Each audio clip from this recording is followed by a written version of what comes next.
So let's have a lesson on this Andante No.1 from Opus 35 by Fernando Sor.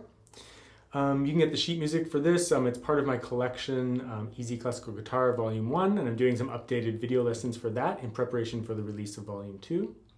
But you might have this piece in another book, or just you can watch the video for free and pick up lots of tips and ideas from the lesson.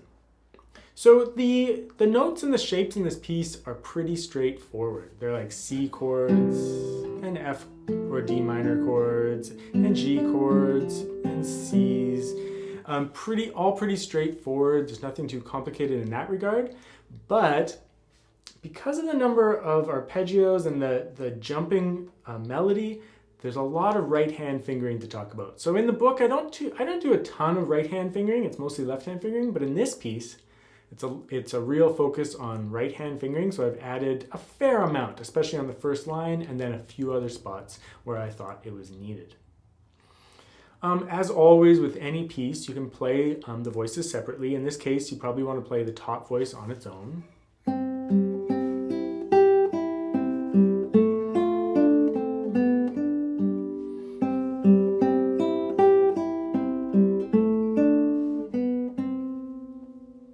Putting it into those 4-bar phrases, ease into the phrase, kind of grow a little bit, and then kind of relax at the end of those 4-bar phrases.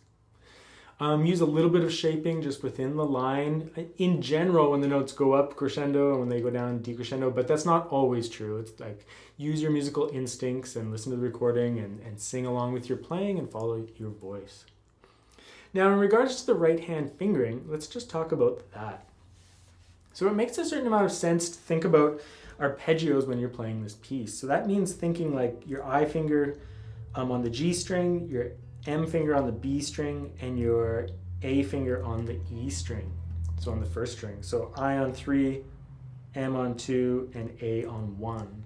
To some extent, that'll help you navigate the arpeggios, but then we have to alternate our fingers, so we have to change it up sometimes. And we run out of fingers sometimes when a note gets repeated on a string. So for example, in the first 2 bars here, the thumb goes on all the basses, so I'm just going to talk about the upper notes.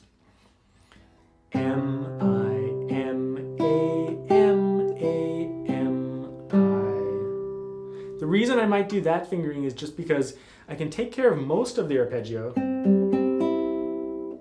using that really ergonomic fingering, but then that extra note on the E string, I use M.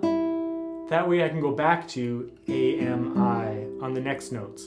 So like most of the time you get this very ergonomic fingering where the fingers are placed on the strings where they want to be. But then you get this one little oddity that you have to reach up and play, and then you're back to that ergonomic position. So that's kind of my approach to the piece most of the time, is that we're going to go for as much of the ergonomic kind of normal string crossing playing, and then there'll be 1 or 2 oddities every once in a while that you have to look out for. That should feel pretty comfortable, but you'll definitely want to practice slowly. Like even when I read this, I mean, if I wing it, I can kind of just go for it and I'll repeat an occasional fingering. But if I want to play it really well and with the correct fingers or with the ideal fingering, then I have to practice it very slowly. And that's what I did. I did have to play this a few times very slowly before I could like record it and just feel more natural with the fingering. So go really slow, take it easy, say the fingerings out loud, that sometimes helps. And whenever you're ready to speed it up, that's fine, but go real slow at first. Making sure that M, each right hand fingering is taken care of. M, I, M, I, M, A, M, I, M, I, M, M, I, M, A, M, A, M, I, M, A, M, P. Sorry, like M, A, P, M, A, M, I, P. Then once you get past those 8 bars, the texture kind of is a little bit easier in terms of right hand fingering. It's just like M-I really, and occasional A fingers. So like M-I, A-I, M-I, M-I, M-I, A-I, M-I, M-I. And same thing, M, I, M, I, M, I, M, I, A, I, and then just alternate fingers through there. And then you pretty much just carry that on throughout there. So using your M finger on the second string mostly, and your A finger on the top string mostly, and then your I finger just plays the accompaniment. And then as you go down through the piece, you eventually end up at the beginning again, so you just use those same fingerings that you used at the beginning, even though I put them down again there. The only other thing I'll say is that once you get past the first 8 bars, the texture changes. It changes from just like a 2-voice melody and bass into a 3-voice texture where there's bass and accompaniment and melody. So when you get there, just make sure the I finger is really soft. So like you don't want these inner notes to be super loud. You don't want...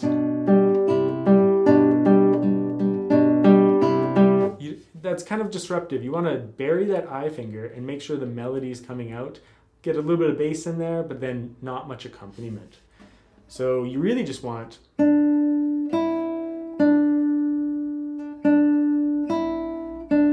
everything else can be pretty soft.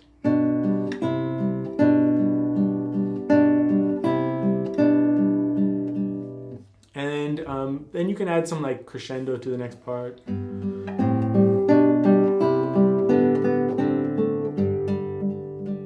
Melody, there's a little bit of a melody near the cadence there.